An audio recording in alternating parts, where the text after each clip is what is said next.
बिस्मिल्लाहिर्रहमानिर्रहीम। अस्सलाम वालेकुम नाज़रीन, मैं आसमा शिराजी। प्रोग्राम है फैसला आपका। प्रोग्राम का आगाज़ उस खबर के साथ जो कि बहुत ही अफसोसनाक खबर है और ईरान से आई है। अली लारेजानी साहब जो कि नेशनल सिक्योरिटी के सेक्रेटरी थे, बहुत मोतमद ख़ास आयतुल्लाह ख़ामेनी के, और उसके साथ साथ एक असल जो दिमाग इस पूरे इस वक्त जो ईरान का सेटअप था उसके पीछे जो था वो अली लारेजानी साहब का दिमाग था, जो कि साबिक स्पीकर भी रहे।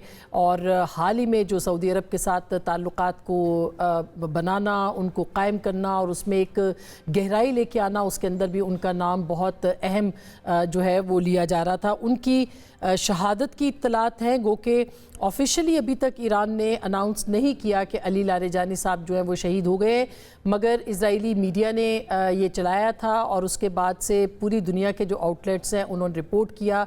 हमारे जो ज़राए हैं वो भी कंफर्म कर रहे हैं कि उनकी शहादत हो चुकी है उनके साहबजादे के साथ। ताहम अभी तक इंतज़ार है कि ईरान जो है वो ऑफिशियली इसको किस तरह से अनाउंस करेगा। अली लारेजानी एक बहुत ही बेहतरीन दिमाग और ये PhD डॉक्टर थे, इसके साथ साथ इनका एक फ़िलासफ़र के तौर पर, एक थिंकर के तौर पर इनका बड़ा नाम था। जो सफारतकारी थी, पसे पर्दा सफारतकारी थी, उसमें इनका बहुत बड़ा नाम था। और इसके साथ साथ पाकिस्तान के बहुत बेहतरीन दोस्त थे। हाल ही में जो ईरान जंग हुई थी, इजराइल ईरान जंग, उसके बाद नवंबर में ये इस्लामाबाद तशरीफ़ लाए और इस्लामाबाद में इनके आने का मकसद जो था वो प्योरली ख़ास तौर पर पाकिस्तान का शुक्रिया अदा करना था। इस मौके पर हमने भी उनसे बातचीत की, उनसे खुसूसी गुफ्तगू हमारी हुई और हमने इंटरव्यू किया हम न्यूज़ ने। और इस इंटरव्यू के अंदर उन्होंने एक बहुत बड़ा स्टेटमेंट दिया जो कि दुनिया के तमाम बड़े जो अखबारात हैं या जराइद हैं उन्होंने उसको कोट किया, उसको मेंशन किया। उसमें सबसे अहम बात उन्होंने की कि पाकिस्तान के नाम वो एक ब्लैंक चेक जो है वो लिख के दे रहे हैं, यानी उसको जो उस पर पाकिस्तान लिख दे वो ईरान के लिए काबिल कबूल है। उन्होंने ये जो गुफ्तगू की थी पाकिस्तान के हवाले से, ये हिंदुस्तान के साथ जो हमारी जंग हुई थी उसके बाद इन्होंने ये बातचीत की थी। उन्होंने क्या कहा वो ज़रा सुनिएगा। मुझे नहीं लगता कि मुस्तकबिल का जो मंजरनामा मैं देख रहा हूँ उसमें कोई फौजी ऑपरेशन हो इंडिया की तरफ से। अलबत्ता अपने पाकिस्तान और पाकिस्तानी अवाम के साथ हमारी इस कदर मोहब्बत है कि हम इन्हें ब्लैंक चेक दे रहे हैं कि पाकिस्तान जहाँ चाहे उसे इस्तेमाल कर सकता है। जो हमारी ड्यूटी पाकिस्तान लगाए इस मसले के हल के लिए, हम उसके लिए भी तैयार हैं। एक बहुत ही ख़ास उन्होंने पाकिस्तान के लिए मोहब्बत का इजहार किया और ऑफ द रिकॉर्ड जो गुफ्तगू थी उनकी, उसमें भी उन्होंने पाकिस्तान के लिए नेक तमन्नाओं का इजहार किया था। कल लास्ट यानी एक तो आज उनका एक आखिरी ट्वीट हाथ से लिखा हुआ था जो कि उन्होंने बहरी जो शहदा थे उनके नाम जारी किया। कल रात को उन्होंने एक बहुत अहम पैगाम जो था वो जारी किया और इसके 6 नुकात थे जो कि मुसलमान मुल्कों के लिए था। इसमें उन्होंने जो सबसे अहम बात की वो ये थी कि मुसलमान पैगाम में कि मुसलमान मुल्कों से ये सवाल किया कि वो किस तरफ है। और जब ये कि इस्लाम के तहत उन्होंने कहा जी जब पुकारा जाए, जो शख्स किसी, यानी हदीस को कोट किया रसूलुल्लाह सल्लल्लाहु अलैहि वसल्लम की, कि जो शख्स किसी आदमी को ये कहते सुने कि ऐ मुसलमानों मेरी मदद करो, वो उसकी मदद ना करे तो वो मुसलमान नहीं, तो फिर ये कैसा इस्लाम है। यानी इस वक्त जो मुसलमान मुल्कों के का रवैया है उसके हवाले से उन्होंने कल अपना जो ये ख़त था या अपना जो पैगाम था वो एक्स के ऊपर पोस्ट किया था। इसके ऊपर बात करेंगे उनकी शहादत और फिर उनकी शहादत से वाबस्ता यानी जो आला क़यादत है पाकिस्तान ईरान की, वो निशाने के ऊपर है इजराइल के। और अली ख़ामेनी के बाद अब अली लारेजानी का जाना और उसके बाद कल एक लिस्ट 12 लोगों की आई थी, उनके हेड मनी भी इजराइल ने मुकर्रर किए। क्यों इतनी आसानी से टारगेट हो रहे हैं ये सब जो रहनुमा है, इसके ऊपर भी बात करेंगे। और साथ ही साथ हम इसके ऊपर भी बात करेंगे कि इस वक्त जो सूरत हाल है आबनाए हुर्मुज़ की, उसकी बंदिश के बाद कहाँ पर ईरान जो है उसने कितना नुकसान पहुँचाया मुआशी एतबार से, और प्रेसिडेंट ट्रंप के जो बदलते हुए बयानात हैं उसके हवाले से भी हम कुछ बात करेंगे। अब से थोड़ी देर पहले एक डायरेक्टर है उनके बहुत जो इंटेलिजेंस के, उन्होंने इस्तीफ़ा दिया है और ये कहा है कि वो ईरान जंग में जो पॉलिसी है अमेरिका की उसके साथ वो मुताबिकत नहीं रखते, उससे उन्होंने डिफ़र किया और उन्होंने जो है वो रिज़ाइन किया है। अमेरिका के लिए क्या مشکلات پیدا ہو رہی ہیں، اس کے اوپر بھی آج کے اس پروگرام میں ہم بات کریں گے، اور ساتھ ہی ساتھ افغانستان کے اندر پاکستان کی کامیاب کارروائیاں جو ہے وہ چل رہی ہیں، اور کل رات کو پاکستان نے کابل میں اور کندھار میں جو ہے وہ اٹیکس کیے ہیں۔ ان اٹیکس کے جو اہداف تھے وہ کیا تھے، اس کے اوپر بھی آج کے اس پروگرام میں بات کریں گے۔ پاکستان کی معیشت بہرحال ایک بہت اہم سوال ہے کہ وہ کہاں کھڑی ہے اس وقت، اس پہ بھی ہمارے ساتھ ڈاکٹر عابد صلیحی صاحب ہیں جو کہ ایس ٹی پی آئی کے سربراہ ہیں۔ بہت شکریہ آپ کی تشریف آوری کا۔ جناب ڈاکٹر سید محمد علی صاحب ہیں، دفاعی تجزیہ نگار، تبصرہ نگار، کسی تعارف کے محتاج نہیں۔ جناب احمد حسن العربی صاحب ہیں، دفاعی تجزیہ نگار ہیں، ہمیں وہ بھی جوائن کر رہے ہیں، اور اس کے ساتھ ساتھ ہمیں تہران سے جوائن کر رہے ہیں جان حسین، معروف صحافی اور تبصرہ نگار، ان سے ہم بات کرتے ہیں۔ اور سب سے پہلے ہم تہران ہی جاتے ہیں۔ جان بتائیے گا، آپ تصدیق کر سکتے ہیں علی لاریجانی صاحب کی شہادت کی ان کے بیٹے کے ساتھ، اور پے در پے یہ دوسری شہادت ہے ایران کے لیے، ایران سنبھل پائے گا اس شہادت کے بعد؟ مس عاصمہ، اس میں کوئی دو رائے نہیں ہے کہ یہ واقعہ ہو سکتا ہے، ہوا ہو۔ کنفرمیشن بہرحال نہیں آئی ہے آفیشلز کی طرف سے یا میڈیا کی طرف سے، لیکن بہرحال ہو سکتا ہے ہو، کیونکہ علی لاریجانی اور جیسا کہ آپ نے کہا اور باقی سارے لیڈران یہاں پہ بڑے نارمل زندگی جو ہے وہ گزارتے ہیں، بڑے نارمل اپارٹمنٹ بلڈنگز میں رہتے ہیں، عام آدمی کی طرح گھومتے پھرتے ہیں۔ کچھ دنوں پہلے تہمتیں لگائی گئیں کہ لیڈران جو ہیں وہ چھپ گئے ہیں بنکروں میں، اسرائیلیوں کی طرح یا امریکنز کی طرح جو روڈز پہ گھوم رہے تھے لوگوں کے ساتھ، اور ہیڈ منی بھی اسی چکر میں انہوں نے دی کہ $10 ملین بتانے کے کہ انفارمیشن ملے، جبکہ انفارمیشن تو سب کو پتا ہے لاریجانی صاحب کہاں رہتے ہیں، کدھر بیٹھتے اٹھتے ہیں، سب کو پتا ہے، بات بڑی نارمل ہے۔ بہرحال بڑا نقصان اگر ہوتا ہے، اگر واقعی میں سچ ہے تو بڑا نقصان ہوگا، کیونکہ علی لاریجانی صاحب جو ہیں he was not just philosopher and a thinker like you said, and not just a person جس نے سعودی عرب اور پاکستان سے اچھے تعلقات بنائے، بلکہ ایک مطہری صاحب کی جو مطہری آیت اللہ مطہری کے داماد بھی تھے، یہ one of the most influential and one of the most prized families in Iran. ان کو ایران کے اندر ان کی فیملی کو جو ہے وہ بڑا اچھے طریقے سے دیکھا جاتا تھا۔ 2 دفعہ یہ پریزیڈنشل نامینیشن کے لیے بھی ان کو ریجیکٹ کیا گیا، جبکہ یہ اصلاح پسند تھے، ریفارمسٹ تھے، پھر بھی انہوں نے ساتھ دیا سسٹم کا، اور آیت اللہ خامنائی کے بالکل ساتھ شانہ بشانہ رہے۔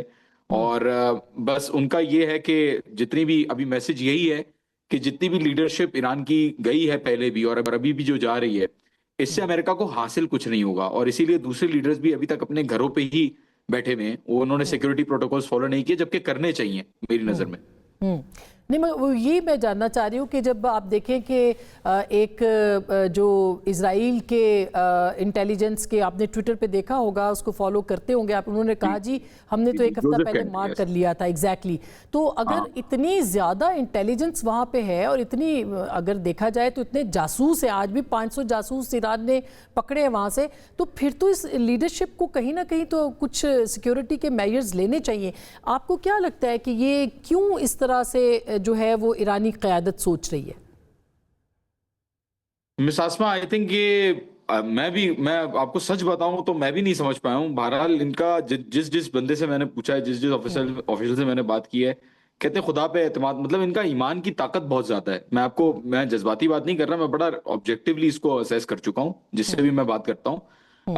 آپ دیکھیں پولیس چیف، حتیٰ کہ ویڈیو، اگر اسیسینیشن کی ویڈیو دیکھیں آپ، یہ جو ایران کا پولیس چیف ہے اس کو کس طریقے سے اکیلے گاڑی میں، ایک پرانی پارس ایرانی گاڑی ہوتی ہے اس میں اکیلے جاتے ہوئے اسیسینیٹ کیا۔ یہاں پہ جو ڈیپٹی فارن منسٹر ہیں وہ بالکل سادہ خستہ گاڑی میں گھومتے ہیں، اور کوئی پروٹوکول کسی کے ساتھ نہیں ہوتی۔ تو آئی تھنک یہ ان کا خدا پہ اعتماد ہے، اور ساتھ ہی ساتھ یہ کہتے ہیں کہ بھئی ہمیں جو ہے وہ اللہ تعالیٰ پروٹیکٹ اگر کرنا ہوگا اللہ کے ہاتھ میں، تو وہ کوئی مسئلہ نہیں ہے، ہمارا کام جب پورا ہو جائے گا تو ہم چلے جائیں گے۔ تو اس طریقے کی مینٹالٹی ایکسٹریملی ریولوشنری لوگ ہیں، اور موساد کے بالکل یہاں پہ دیکھیں، دیر از نو ڈاؤٹ، سب کو پتا ہے موساد کے ایجنٹس یہاں پہ ہیں، نیٹ ورک ایک بہت سٹرونگ ہے، اتنے سالوں سے پابندیوں کے ساتھ ٹیلی گرام پہ، انسٹاگرام پہ، مختلف ایران انٹرنیشنل مدتوں کے تھرو بہت سارا کام ہوا ہے، بلینز آف ڈالرز خرچ ہوئے ہیں، لینڈ ایسٹس جو ہیں وہ بھیجے گئے ہیں، ابھی بھی جو ایسٹس پکڑے جا رہے ہیں مختلف تعداد میں، ان میں euros, dollars, surveillance, modern surveillance equipment, اور ان کے ساتھ اسٹار لنک ڈیوائسز اور اسلحہ، یہ ساری چیزیں پائی گئی ہیں۔ اور باوجود ان چیزوں کے باوجود، ان تھریٹس کے، مجھے نہیں سمجھ میں آتا کہ کیوں یہ لوگ اپنی پروٹیکشن کو اس طریقے سے انشور نہیں کرتے۔ بہرحال ایک ایلیمنٹ میری نظر میں یہ بھی ہے کہ انٹیلیجنس کے اندر ان کی آئی ڈونٹ تھنک پینیٹریشن ہے اسرائیل کی۔ عام عوام کے اندر بالکل موساد میں ایسٹس موجود ہیں، لیکن انٹیلیجنس اور آئی تھنک ملٹری میں اگر کوئی ایسٹ ہوتا اور ہائی لیول ایسٹ ہوتا تو کو نظر آ رہا ہوتا یا کوئی کسی طریقے کی کمانڈ کے اندر ڈسٹرپشن نظر آ رہی ہوتی یا فیسلٹیز کے اوپر حملہ نظر آ رہا ہوتا. جہاں تک ریزیڈینشیل اپارٹمنٹس کی بات ہے، لاریجانی صاحب کہاں رہتے تھے، اراکچی صاحب کہاں رہتے ہیں، یہ باتیں کامن نالج ہیں. I'll be very honest. مزید بھی اس پہ بات کرتے ہیں. جوان آپ ہمارے ساتھ رہیے. یہ آپ کو کیا لگتا ہے کہ ظاہر ہے کہ اتنا بڑا نیٹ ورک وہاں پہ موساد کا پکڑا جا رہا ہے، پھر اٹیکس بھی ہو رہے ہیں، اس جنگ نے کیا کیا سکھایا ہے کسی کو؟ آپ خود بھی آبزرو کر رہے ہیں، بہت مسلمان ملکوں کو کیا سکھایا ہے، اور خاص کر کے جو پیغام علی لاریجانی کا کل رات کو آیا ہے مسلمان ملکوں کے نام، آپ اس کو کس طرح سے دیکھتے ہیں؟ جی دیکھیں، علی لاریجانی کی جو آئی ایم ہوپنگ کہ ابھی تک کنفرمیشن نہیں آئی، دعا تو یہی ہے کہ اس خبر میں صداقت نہ ہو، ہوپنگ اگینسٹ ہوپ کہ اس طرح نہ ہوا ہو. لیکن اگر یہ ہوا ہے ایسے ہی اور وہ شہید ہو گئے ہیں، تو پھر وہ جو ایک گروپ تھا، جو جس میں ایک سپریم لیڈر تھے ایران کے، جو کہ سپریم اتھارٹی تھے، پھر اس کے ساتھ ساتھ جو قاسم سلیمانی سے آپ شروع کریں کہ جو ایک آپریشنل کمانڈر تھے، اور پھر اس کے بعد جو فائنل اس گروپ کے ممبر تھے وہ علی لاریجانی تھے. who was a thinker, who was a philosopher, who was a strategic visionary thinker، جو سارے کا سارا جو ایران کی فورن پالیسی سے لے کر ایران کی نیوکلیئر ڈیل جو ہے اس کو وہ ہینڈل کر رہے تھے. ایک انٹلیکچولی آپ خود جانتی ہیں، he was a very sound man. فلسفی انہوں نے جس طریقے سے ایمینوئل کانٹ کے اوپر کتابیں لکھی اور وہ سارا کچھ ایوری بڈی نوز. اور یہ بہت بڑا لاس ہوگا نہ صرف ایران کے لیے بلکہ خطے کے لیے اگر وہ شہید ہوتے ہیں. لیکن یہاں پہ میں تھوڑی سی کرٹیسائز کرنا چاہوں گا ایران کی گورنمنٹ کو کہ یہ کس طرح کی پالیسی ہے کہ ابھی بھی ان کی تمام لیڈرشپ جو ہے اپنے گھروں میں موجود ہے. اگر ایمان کی بات ہے، اگر اعتماد کی بات ہے، تو جو ایمان کے سب سے بلند رتبے پہ فائز ہمارے بزرگ رہے ہیں، ہمارے بڑے رہے ہیں، جن سے زیادہ ایمان کسی کا نہیں ہو سکتا، وہ ہمیں کیا درس دے کے گئے ہیں کہ جب وہ خیمے کے اندر موجود ہیں، تھریٹ ہے، تو ان کے خیمے کے باہر بھی گارڈز ہوتے ہیں، وہ بھی پوزیشن اپنی چینج کرتے ہیں. سو ہمارے دین میں تو ہمیں سکھایا گیا کہ آپ نے کس طریقے سے دشمن کی چالوں سے بچنا ہے. اور یہاں پہ یہ جس طریقے سے یہ ہیں. اور دوسری بات امپورٹنٹ فیکٹر یہ ہے کہ ایران کی انٹیلیجنس کے اندر پینیٹریشن جب تک نہ ہو اسرائیلی موساد کی یا دوسری انٹیلیجنس ایجنسیز کی، اتنی ہائی لیول ڈی کیپیٹیشن جو ہے وہ پاسبل نہیں ہے.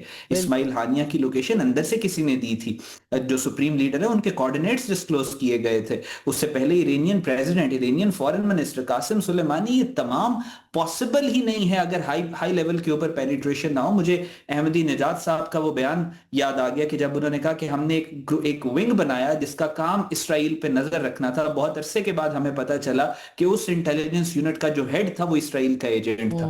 تو جب اس حد تک پینیٹریشن ہوتی ہے، جب آپ کو آپ کا سائے کا بھی نہیں پتا ہوتا کہ وہ آپ کے ساتھ ہے یا نہیں، تو وہاں پہ اس طرح کا ایٹیٹیوڈ نہیں ہونا چاہیے. اس سے صرف ایران کو نقصان نہیں ہو رہا، اس سے ریجن کو نقصان ہو رہا ہے. پوری دنیا کو یہ غلط پریسیڈنسز سیٹ ہو رہی ہیں کہ پہلے سپریم لیڈر کی شہادت اور اب علی لاریجانی کی شہادت. یہ کوئی چھوٹی بات نہیں ہے. اینڈ آئی تھنک اب ہی ایٹ لیسٹ ایرانیئنز جو ہیں وہ اپنے اندر کی جو یہ جو ٹریزن جو ہے اندر ان کی صفوں میں گھسا ہوا ہے، اس کو کھدیڑیں، اس کو نکالیں، ورنہ اس کے بغیر ایران کی foreign policy, national security policy, کسی کے اوپر بھی بات بالکل صحیح بات ہے. اور دوسرا وہ جو اس پہ بھی کمنٹ کیجئے جو مسلمان ملکوں کے حوالے سے اس وقت اب شبہات کا بھی اظہار ہو رہا ہے. اوور آل بھی آپ دیکھیں کہ ابھی تک ہمیں کوئی او آئی سی نظر نہیں آ رہی کہیں پہ، تو کیا کردار ہو سکتا ہے او آئی سی کا؟ دیکھیں، او آئی سی کا ابھی تک تو کوئی کردار ہے نہیں. پچھلے 70 سالوں میں او آئی سی کا آپ کو کہیں پہ کوئی خاص کردار نظر نہیں آئے گا. اس کی وجہ اس وقت یہ ہے کہ اس وقت پوری دنیا میں ری شیپنگ ہو رہی ہے. امریکہ اور ویسٹ کے الائنس میں بھی آپ دیکھ رہے ہیں کہ تبدیلی آ رہی ہے. آپ کو ٹرمپ نے دیکھا نا، اس نے کس طریقے سے کرٹیسائز کیا نیٹو کو، یورپین یونین کو، کہ آپ لوگ جنگ میں میری سپورٹ نہیں کر رہے. اسی طرح پوری دنیا کے اندر جب ورلڈ آرڈر چینج ہو رہا ہے، پرانے سسٹمز چینج ہو رہے ہیں، اسٹیٹس کو چینج ہو رہا ہے، تو یہاں پہ او آئی سی اس طرح کے جو پرانے یو این او کو بھی آپ نے دیکھا کہ وہ بھی آپ کو کہیں پہ نظر نہیں آ رہا. لیکن آپ کو ایک لارجر کنسنسس مسلم ورلڈ کے اندر ہوتا ہوا نظر آ رہا ہے کہ مسلمانوں نے اگر بچنا ہے، اگر وہ چاہتے ہیں کہ وہ بچ جائے اس طوفان سے جو ویسٹ کی طرف سے ان کی طرف آ رہا ہے، اسپیشلی اسرائیل جو طوفان مسلم دنیا پہ امپوز کرنا چاہ رہا ہے، تو اس کا حل صرف اور صرف ایک چیز پہ ہے کہ مسلمان آپس میں اکٹھے ہوں، اور وہ او آئی سی کی طرح اکٹھے نہ ہوں، وہ ایک یورپین یونین کے طرز کے اوپر ایک مسلمانوں کا الائنس بنے جو آپس میں اکٹھے ہیں. لانگ ٹرم پروسیس ہے، لیکن اب اس کی بنیاد پڑ چکی ہے، اور باقی جو پرانے آپ کو الائنسز وغیرہ نظر آ رہے تھے وہ ریڈنڈنٹ ہو چکے ہیں. ایگزیکٹلی. ابھی یہ ڈاکٹر صاحب، اب آپ کی تو بڑی نظر ہے اس کے اوپر بھی. یہ جیسے احمد کہہ رہے ہیں کہ یورپی یونین نے انکار کر دیا، برطانیہ نے کر دیا، نیٹو نے کر دیا، یہ سارے ملک اب جو ہے وہ کینیڈا، آسٹریلیا، یہ سب ملک امریکہ سے الگ ہو کے کھڑے ہیں، جاپان تک نے کر دیا. تو لیکن مسلمان ملکوں کی طرف سے گمبھیر خاموشی ہے یہ خاموشی جو ہے یہ کسی طوفان کا پیش خیمہ ہے یا کچھ خبریں ایسی بھی ہیں کہ بھئی ٹھیک ہے ایران کے ساتھ ہو رہا ہے تو ٹھیک ہے، لیکن کل کو جو اسرائیل گریٹر اسرائیل کا منصوبہ ہے اس میں تو سارے مسلمان ملک آئیں گے، تو کیوں خاموشی ہے یہ؟ بہت اہم سوال کیا آپ نے. دیکھیں ایک ہارورڈ یونیورسٹی کے بڑے مشہور پروفیسر ہیں گراہم ایلیسن، ان کی ایک بڑی مارکت العرا کتاب ہے ڈیسٹنڈ فار وار، جس میں انہوں نے پچھلے 2500 سال میں جتنی دفعہ عالمی نظام میں تبدیلی آئی ہے اس کے کازز کا انالیسس کیا ہے. اور اس کی باٹم لائن یہ ہے کہ جب بھی ایک سپر پاور جو ایک نظام کو مرتب کرتی ہے، جب وہ فیل کرتی ہے کہ اس نظام کو چیلنج کیا جا رہا ہے، تو وہ پھر بہت ڈراسٹک روتھلیس طریقے سے پاور کو استعمال کرتی ہے. پھر وہ اخلاقیات، موریلٹی، اصول، قانون کو بالائے طاق رکھ کے روتھلیس طریقے سے پاور کو استعمال کرتی ہے. یہ اس کی ایک انسیکیورٹی کا بھی شاخسانہ ہوتا ہے. لیکن اس سے پھر دنیا میں ایک ابتری آتی ہے، پھر گریجولی آپ نظام کے تبدیلی کی طرف جاتے ہیں. تو کہنے کا مقصد یہ ہے کہ ٹرمپ صاحب نے امریکہ کو دنیا میں تنہا کر دیا ہے. وہ امریکہ میں خود بھی تنہا ہو چکے ہیں. اس جنگ سے پہلے آپ جانتے ہیں نہ انہوں نے کانگریس سے رجوع کیا، نہ انہوں نے نیٹو سے رجوع کیا، نہ انہوں نے اقوام متحدہ کی سیکورٹی کونسل سے رجوع کیا.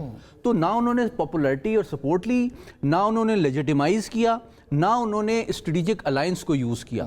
بلکہ اس سے پہلے جس طرح انہوں نے دباؤ ڈالا نیٹو پہ کہ بھئی آپ اپنا حساب کتاب خود کریں، یوکرین کو خود سنبھالیں، اس کی وجہ سے نیٹو کا بھی جو اعتماد ہے وہ امریکہ پہ بہت کم ہوا ہے. کم ہے بالکل. لیکن میں کہنا ہی چاہتا ہوں کہ پچھلے 24 گھنٹوں میں جب انہوں نے نیٹو کو پکارا مدد کے لیے گلف آف ہرمز میں، تو ٹکا سا جواب دے دیا برطانیہ نے، جرمنی نے، آسٹریلیا نے، سب نے. تو میں کہنا یہ چاہتا ہوں تھوڑا سا حقیقت کے انداز میں اگر دیکھنے کی کوشش کی جائے، یورپی طاقتیں امریکہ کو جواب دے سکتی ہیں. کیا عرب ممالک بھی امریکہ کو جواب دے سکتے ہیں؟ اب سیناریو ہمارے پاس کوئکلی میں کہوں گا مختصراً 3 ہیں. ایک یہ ہے کہ جناب امریکہ جو ہے ریئلائز کرے گا کہ جناب میری جو پالیسی ہے اس کو نہ یورپ کی سپورٹ ہے، نہ عرب ممالک کی سپورٹ ہے، جو کہ اس جنگ میں ویسے بھی ملوث نہیں ہونا چاہ رہے تھے. تو مجھے اب جس طرح کی وال اسٹریٹ جرنل کی سٹوری ہے کہ میرے جو مشیر کہہ رہے ہیں وہ ٹرمپ صاحب کو کہہ رہے ہیں کہ جناب آپ وکٹری ڈکلیئر کریں اور نکلیں یہاں سے. ٹھیک ہے نا، بہت ڈیمیج کر لیا اب آپ نے، اب آپ مزید نہ پھنسیں اس گڑھے میں. تو ایک سیناریو یہ ہے جو کہ آپٹیمسٹک سیناریو ہے. زیادہ تشویشناک سیناریو یہ ہے کہ صدر ٹرمپ جو ہیں، جب ان کو یہ اندازہ ہو رہا ہے کہ مجھے ایک سپورٹ بھی نہیں کیا جا رہا اور میرے جو وار کے آبجیکٹیوز ہیں، رجیم چینج کے ہوں، نیوکلیر پروگرام کے ہوں، یا متحرک جماعتوں کی پشت پناہی کی ہوں، وہ اچیو نہیں ہو رہے، تو احتمال یہ ہے کہ کہیں وہ زیادہ روتھلیس تو نہیں ہو جائیں گے اور وہ زیادہ ڈسٹرکٹیو کام تو نہیں کر سکتے، جو کہ جس کا احتمال کو میں خارج از امکان نہیں کہتا. تیسری بات یہ ہے کہ یہ سوچ آ رہی ہے کہ سب سے امپورٹنٹ بات مڈل ایسٹ کے اندر یہ ریئلائزیشن ہے کہ امریکہ کے جو اڈے وہاں پہ تھے وہ ان ممالک کے دفاع سے زیادہ اسرائیل کے دفاع کے لیے استعمال ہو رہے ہیں، ہوتے رہے ہیں اور ہوتے رہیں گے. اور آپ کو یاد ہوگا قطر پہ بھی جب حملہ کیا اسرائیل نے تو ان کو یہ ریئلائز ہو گیا تھا، اسی لیے پاکستان کی ریلیونس اب بڑھ رہی ہے. اور آگے جو گریٹر اسرائیل کا منصوبہ ہے، میں سمجھتا ہوں کہ پاکستان سے زیادہ کوئی ملک ایسا نہیں ہے جس کی یہ صلاحیت یا خواہش اور ول بھی ہو کہ وہ مسلم دنیا کے دفاع کے لیے اپنا رول پلے بھی کر سکتا ہے اور اس کی صلاحیت بھی رکھتا ہے. اور میں سمجھتا ہوں کہ اس کے اوپر اعتماد بھی بڑھے گا. لیکن ابھی جو ہماری اسپیسیفک کمٹمنٹ ہے اس کو مجھے آخری بات کرتے ہوئے کوالیفائی کرنے دیجئے کہ ہمارا مقصد سعودی عرب کے ڈیفنس کے لیے ہماری جان مال سب کچھ حاضر ہے. لیکن اس کا مطلب یہ نہیں ہے کہ اگر وہ یہ عرب ممالک کسی کے خلاف جوابی کارروائی کرتے ہیں یا حملہ کرتے ہیں تو اس میں بھی پاکستان شامل ہوگا. ان کے دفاع کے لیے پاکستان رول میں سمجھتا ہوں بھرپور انداز میں ادا کر سکتا ہے. لیکن سب سے امپورٹنٹ بات یہ ہے کہ عرب ممالک کو 2 باتوں کا بہت شدت سے احساس اس جنگ کے نتیجے میں ہو گیا ہے. نمبر 1 یہ امریکہ نے 30 سال میں جتنی جنگیں مسلم دنیا میں اور عرب ممالک میں کی ہیں وہ جنگ ختم کر کے چلا جاتا ہے، ہمیشہ نہیں رہتا. آپ اپنے نیبرز نہیں بدل سکتے. کل کو امریکہ چلا جائے گا، اس ایرانی قوم کے ساتھ آپ کو پھر بھی گزارا کرنا پڑے گا. اسی لیے جو خلیجی ممالک ہیں وہ اس وقت بالکل خاموش ہیں اور وہ دیکھ رہے ہیں کہ اونٹ کس کروٹ بیٹھے گا. ڈاکٹر صاحب اب چونکہ معیشت اور اب ٹرمپ صاحب کو آپ دیکھ رہے ہیں، وہ کہہ رہے ہیں جی ہم نے بحریہ ختم کر دی، ہم نے ایران کی فضائیہ ختم کر دی، آبنائے ہرمز تو کھل گیا. آج ان کے سیکرٹری کامرس کا جو ہے وہ اسٹیٹمنٹ ہے، تو وہ تو کھلا ہے ایران کی شرائط کے اوپر. کیا کتنا نقصان اس وقت امریکہ کو ہو چکا ہے، کتنا دنیا کی معیشتوں کو ہو چکا ہے، اور آگے آپ کو کیا نظر آ رہا ہے؟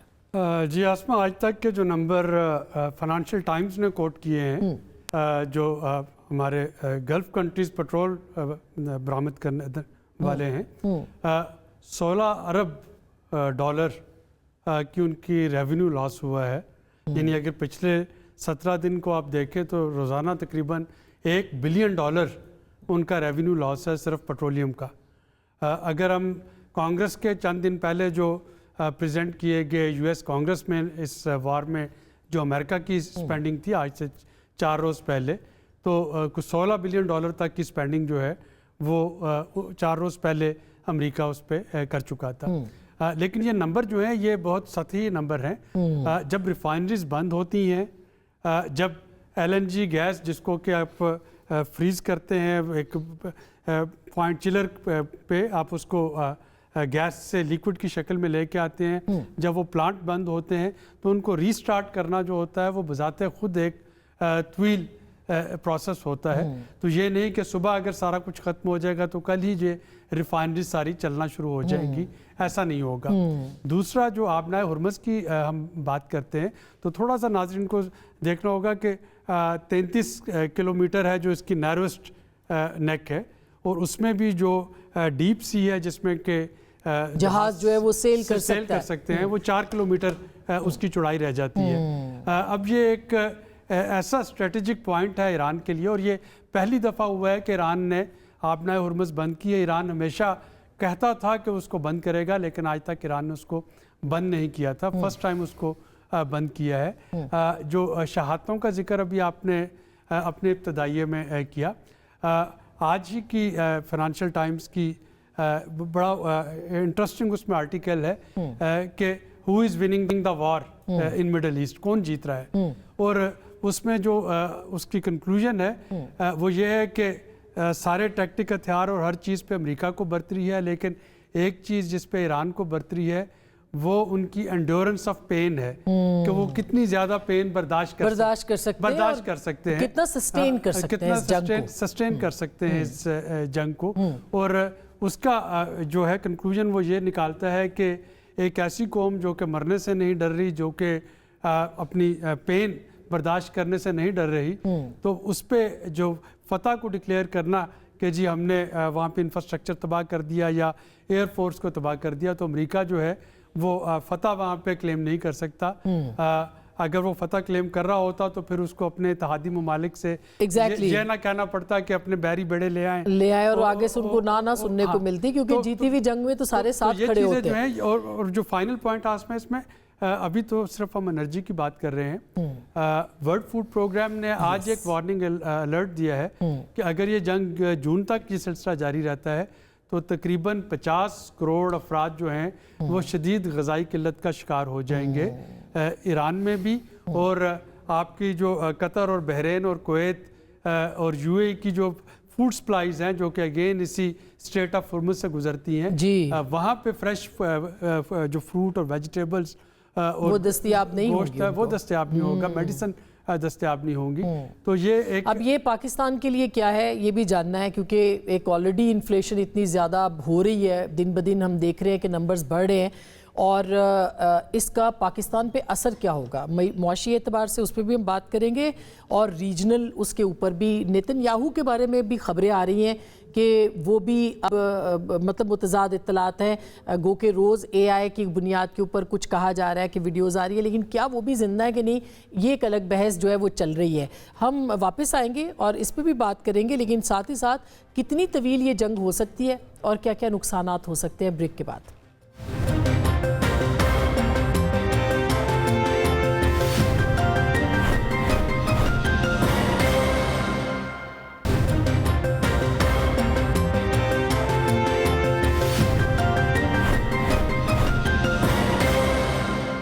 वेलकम बैक, एक दफ़ा फिर आपको खुश आमदीद कहते हैं। जॉन, एक तो नेतन्याहू की भी खबरें आ रही हैं मुतज़ाद, बहरहाल वो तो आप चूँकि सोशल मीडिया देखते हैं बहुत, और ज़ाहिर सीनियर सहाफ़ी भी हैं, तो उस पर भी थोड़ा सा बताइएगा। और दूसरा, ईरान का कितना नुकसान हो चुका है अब तक, क्योंकि आज भी जो अटैक्स हुए हैं तेहरान के ऊपर भी और बाकी जगहों पर, वो कहा जा रहा है कि काफ़ी लीथल अटैक्स थे जो कि इजराइल की जानिब से हुए हैं।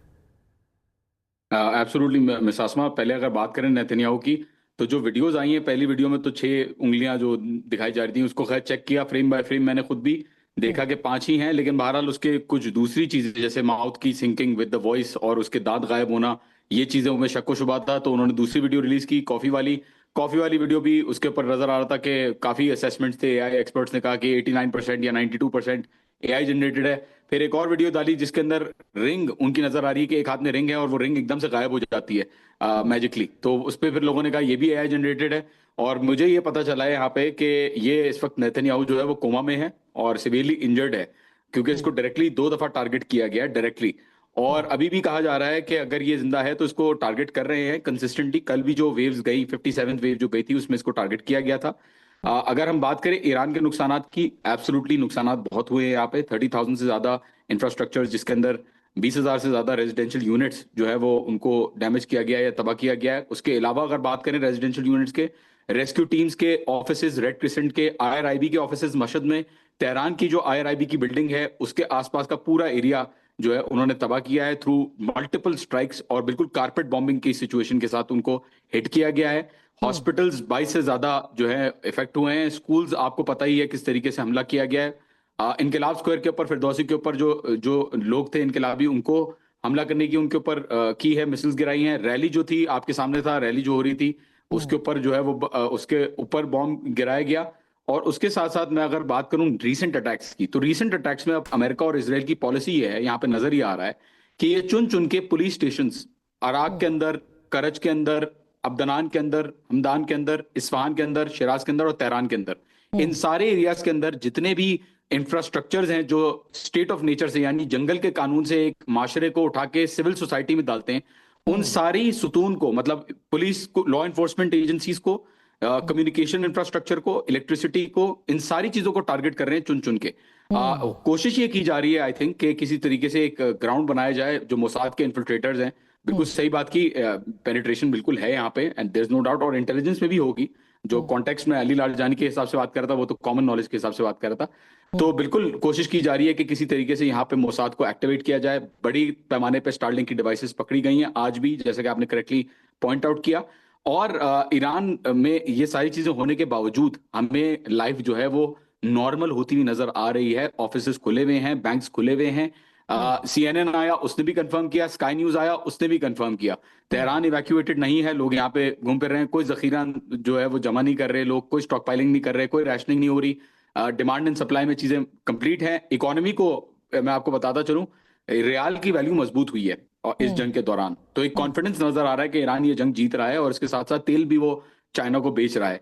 तो ईरान का जो जहां तक बात रही, डैमेज बिल्कुल हुआ है, लेकिन साथ साथ जवाबी कार्रवाइयों में 57 पेट्रियट डिफेंसेस का कहा जा रहा है, 150 एयर लॉन्चर्स जो यूनाइटेड स्टेट्स और इसराइल का है उनको कहा जा रहा है, 4 थैड इंटरसेप्टर्स को कहा जा रहा है डैमेज किया गया है। मुख्तलिफ एयरक्राफ्ट को, 5 एयरक्राफ्ट को जो है वो तस्दीक शुदा, मैंने अपनी डिटेल्ड उसके ऊपर वो भी लगाई है वहां से भी। और जो हैंगर्स के अंदर जेट्स खड़े हुए थे इन बरादर मुसलमान ममालिक के अंदर अटैक्स करने के लिए, सपोर्ट करने के लिए, स्ट्रैटो टैंकर्स जो खड़े हुए थे पर्टिकुलरली, उनको टारगेट किया गया।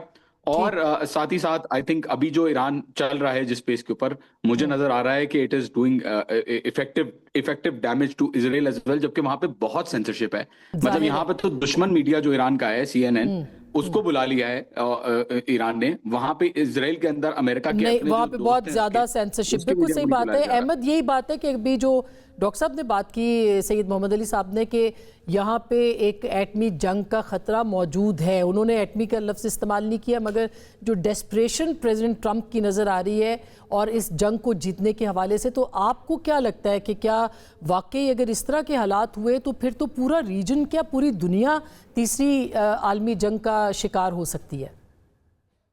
जी देखिए, मैं सैयद मोहम्मद अली साहब ने जिस तरफ इशारा किया है उसमें किसी को मेरा नहीं ख्याल कि कोई डाउट है कि देयर इज अ पॉसिबिलिटी। जिस तरीके से इक्वेशन खराब होती चली जा रही है अमेरिका और इसराइल के लिए, लेकिन मुझे इसमें अमेरिका से ज्यादा जो डर्टी बॉम्ब कह लें आप, जो मुझे यूज करते हुए जो पॉसिबिलिटी अगर कहीं है, विच इज वेरी, बहुत कम पॉसिबिलिटी है, लेकिन अगर कहीं है तो मुझे ऐसा लगता है कि शायद इसराइल और जो नेतन्याहू है वो इस चीज का इस्तेमाल करे। बाकी क्योंकि अमेरिका पे हिरोशिमा और नागासाकी का ही जो बर्डन है वो इतना ज्यादा है कि वो मजीद एक और अफोर्ड नहीं कर सकते। अमेरिका की जो पॉपुलेशन है वो स्ट्रिक्टली इस जंग के खिलाफ है। 82% अमेरिकन नहीं चाहते कि ईरान के ऊपर अटैक हो। कांग्रेस जो है उसकी बड़ी डिफरिंग ओपिनियन है।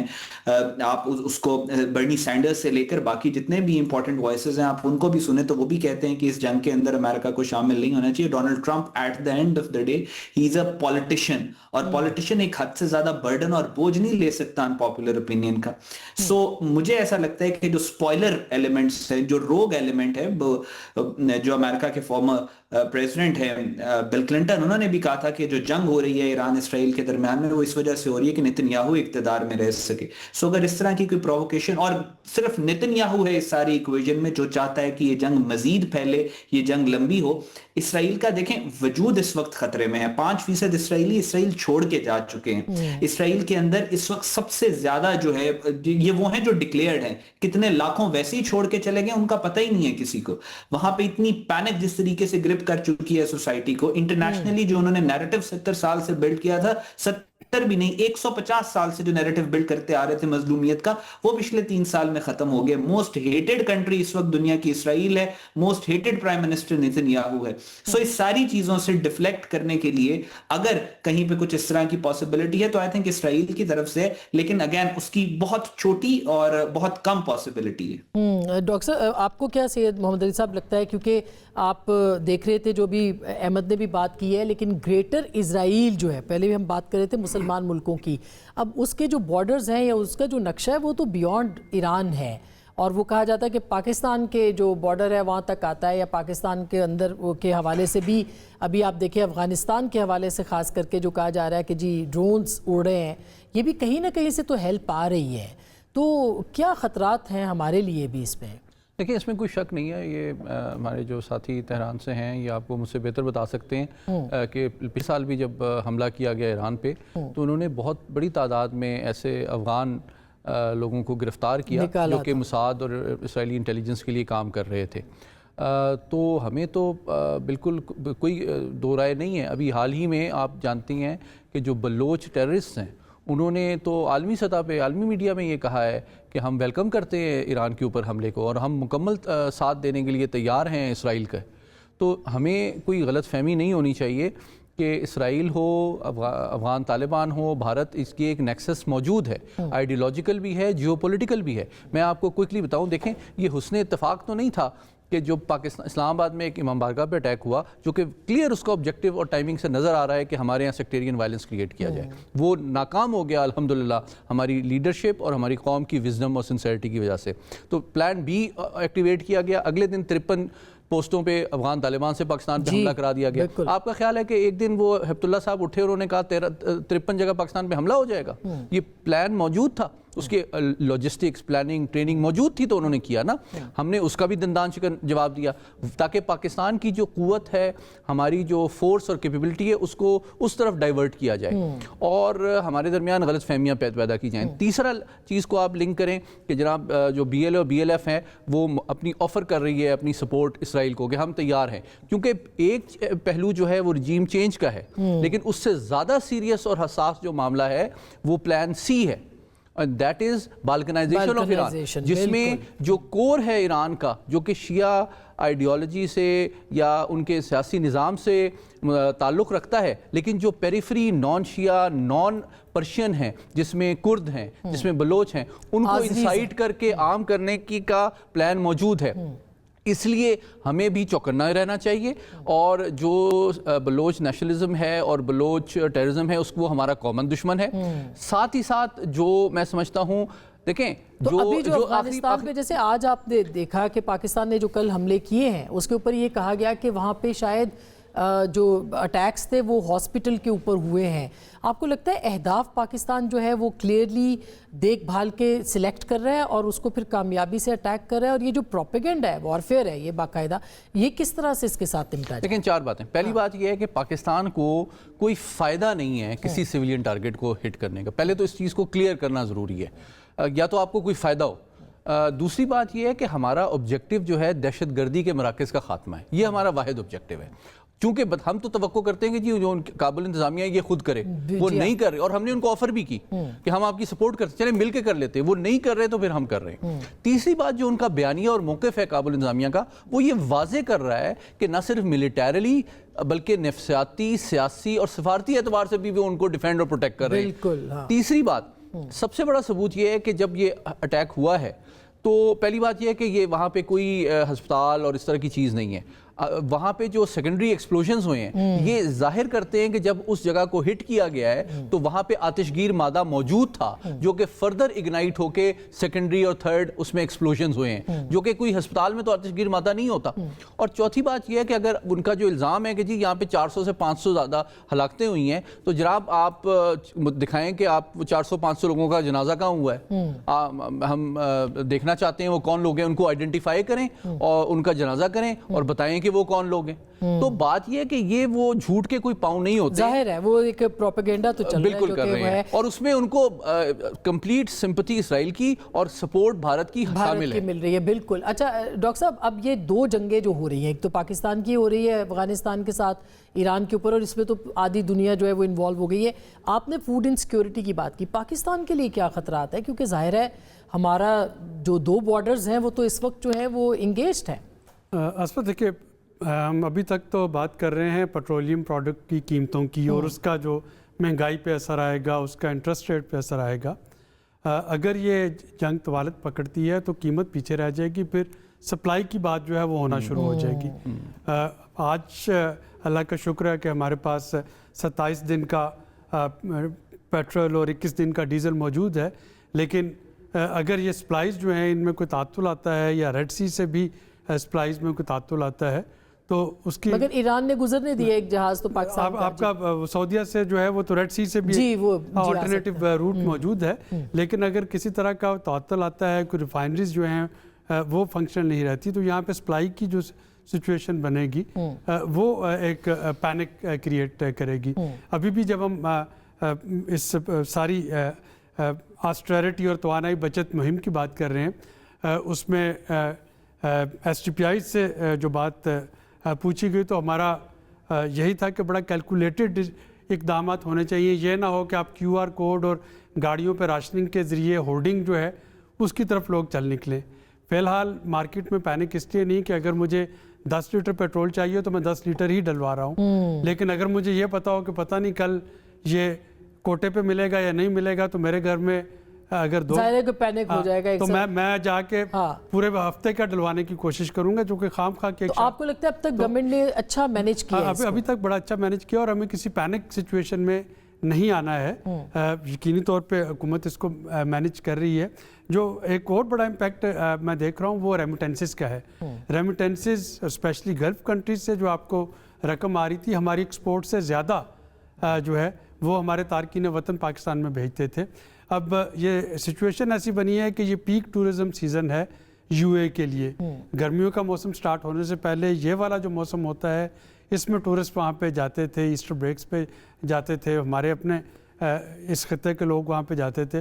اب وہ ٹورسٹ سیزن جو ہے وہ تو ختم ہو گیا۔ ایویشن انڈسٹری جو ہے، اتحاد ہو، ایمریٹس ہو، قطر ایئر ویز ہو، وہ ہزاروں کے حساب سے ان کی فلائٹس جو ہیں وہ کینسل ہوئی پڑی ہیں۔ اس کا جو لیگ افیکٹ آئے گا آپ پہ، وہ آئے گا ریمیٹنسز پہ اور ہمارے تارکین وطن پہ۔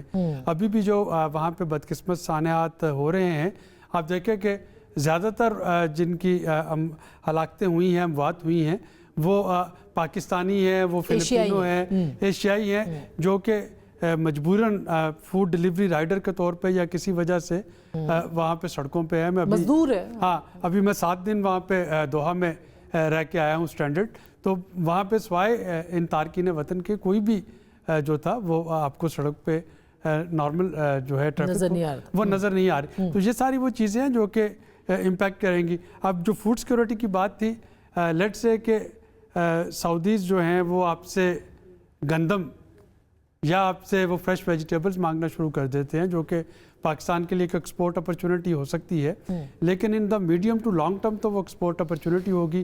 اگر ہمیں کل سپلائی کرنا پڑ جائے تو ہمیں بیلنس کرنا ہوگا کہ ہمارے ملک ہماری اپنی کیا ضروریات ہیں اور ہم کتنی ہم ایکسپورٹ کر سکتے ہیں۔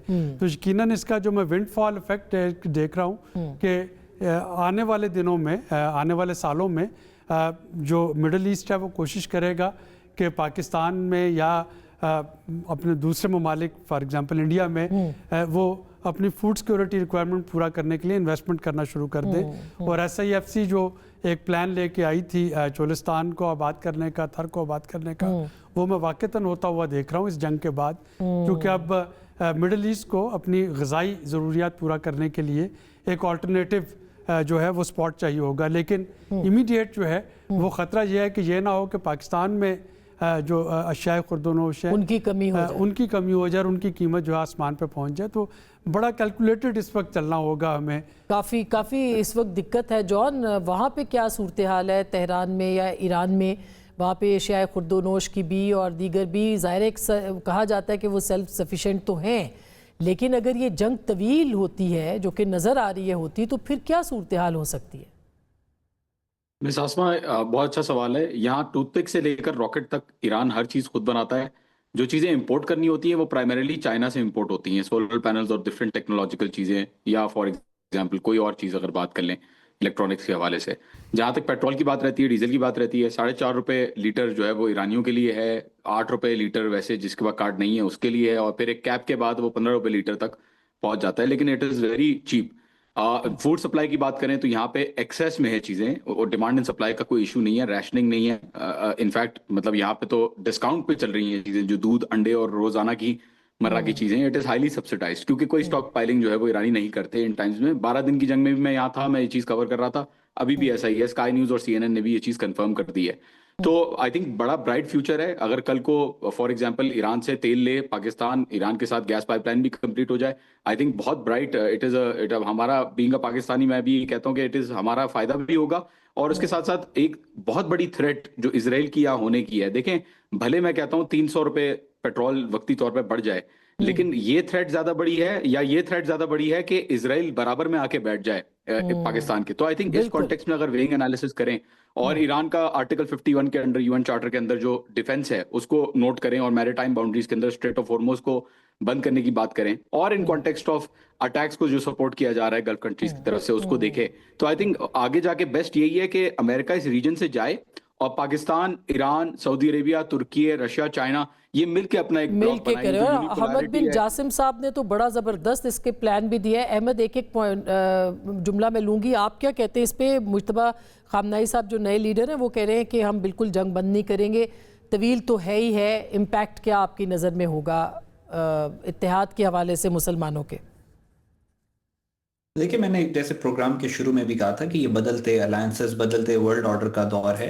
आप यूरोप को देखेंगी कि यूरोप अपनी जो 1000 साल पुरानी तारीख है उसी पे वापस लौट रहा है, जो कि नेशनलिज्म के ऊपर बेस करती है। आपस में ये लड़ते रहते हैं और बड़ी खूरेज जंगें यूरोप के अंदर हुई हैं। उसी तरह मिडिल ईस्ट भी लार्जर जियोपॉलिटिकल इक्वेशन में या विजन में वो भी अपनी 1000 साल पुरानी तारीख जो है, अपनी रियलिटी, अपनी प्रैक्टिकल जो नेचुरल फॉर्म ऑफ एग्जिस्टेंस है उसकी तरफ जा रहा है, जो कि ये रही है कि किसी ना किसी पर फॉर्म में मुसलमानों में आपस में collective political, social, economic model रहा है वक्त की जरूरियात के हिसाब से। तो आई थिंक मिडिल ईस्ट भी अपनी रियलिटी की तरफ वापस जा रहा है। ये जंग एक और पुश है कि ये मुसलमान ममालिक आपस में इकट्ठे होकर अपनी सिक्योरिटी गारंटीज को, अपनी पीस एंड स्टेबिलिटी को खुद मैनेज करें और डिपेंडेंस जो है दूसरों के ऊपर वो छोड़ दें। योर टेक सैयद मोहम्मद अली साहब? देखें, 3 चीज़ें। पहली बात यह कि मैं समझता हूँ इस जंग में अपॉर्चुनिटीज़ भी हैं पूरे आलमी इस्लाम के लिए भी, अरब दुनिया के लिए भी और पाकिस्तान के लिए भी, कि वो एक ज़्यादा हकीकत पसंदाना अंदाज में अपने मुस्तकबिल का तयन करें। उनकी गलतफहमियाँ दूर हो जानी चाहिए कि उनका दोस्त कौन है, उनका दुश्मन कौन है। और मैं समझता हूँ पाकिस्तान के लिए इसमें इकोनॉमिक अपॉर्चुनिटीज़ भी हैं, जैसे डॉक्टर साहब ने कहा। अभी हम नारा ट्रेड अगर अफगानिस्तान से बंद है तो जो खुर्दोनोश की चीज़ें वहाँ नहीं हम भेज सकते वो अरब दुनिया को भेज दें आप। आज बल्कि हमारे जो एम्बेसडर हैं ईरान के, मुदस्सिर टीपू साहब, उन्होंने कहा कि नॉर्मल सब कुछ चल रहा है, ट्रैवल भी चल रहा है और सब कुछ चल रहा है। तो मैं समझता हूँ कि आलम इस्लाम को इकट्ठा करने और उनकी गलत फहमियाँ और खुश फहमियाँ दूर करने के लिए ये एक बहुत बड़ी अपॉर्चुनिटी है। एग्जैक्टली। बहुत बहुत शुक्रिया, थैंक यू सो मच। आप भी कोई एक कमेंट करना चाहें अगर आलम इस्लाम के ऊपर? तो जी, देखिए, मेरा ख्याल है कि हमसे ज़्यादा जो है वो जंग की हकीकतों को और जो खित्ते में जो अफ़गानिस्तान की शक्ल में डिसइंटीग्रेशन थी उसको ज़्यादा कोई नहीं समझता, और ये पाकिस्तान के मफाद में है कि ईरान में एक मुस्तहकम हुकूमत और रहे क्योंकि हमारे मगरबी बॉर्डर पे दो ममालिक खुदा न खास्ता अगर उसमें इंस्टेबिलिटी आती है तो ये पाकिस्तान की अपनी सालमियत चैलेंज में आ जाती है। बिल्कुल तो ये इसके लिए जो काम पाकिस्तान हुकूमत इस वक्त कर रही है अपने सफारती ताल्लुकात इस्तेमाल करते हुए मिडल ईस्ट में, मेरा ख्याल है उनको अप्रिशिएट किया जाना चाहिए और पाकिस्तान पूरी कोशिश कर रहा है। बहुत शुक्रिया। मेरा ख्याल है पाकिस्तान उसके लिए कोशिश भी कर रहा है, और आपने देखा भी है कि पाकिस्तान का इस वक्त तक जो किरदार है उसको पाकिस्तान के दुश्मन भी सराह रहे हैं। और जी अभी आधा घंटा पहले जो ईरान के सफ़ीर हैं उनकी मुलाकात हुई है हमारे नायब वज़ीर आज़म से, और नायब वज़ीर आज़म का उन्होंने शुक्रिया अदा किया है पाकिस्तान की सपोर्ट का, और साथ ही साथ नायब वज़ीर आज़म ने उनको भी कहा है कि तमाम मसाइल का हल जो है वो सिर्फ डायलॉग और अमन पे। और कल अब्बास अरागची साहब ने उर्दू में जो है वो पाकिस्तानी कौम का और हुकूमत का शुक्रिया भी अदा किया, लेकिन ये एक बहुत बड़ा चैलेंज है मुस्लिम उम्मा के लिए कि इस जंग के दौरान अगर वो इकट्ठे होते हैं और एक प्लेटफॉर्म के ऊपर इकट्ठे होते हैं तो मेरा ख्याल है कि मिल के जो ताकत होगी वो अलग अलग होने में बिल्कुल वो ताकत मौजूद नहीं है इस वक्त तक। ये मिल सकेंगे, ये इत्तेहाद हो सकेगा, ये मुश्तरका काविशें हो सकेगी, ये मुसलमान उम्मा के लिए इस वक्त सबसे बड़ा चैलेंज है। गुफ्तगू आपने सुनी, फैसला आपका।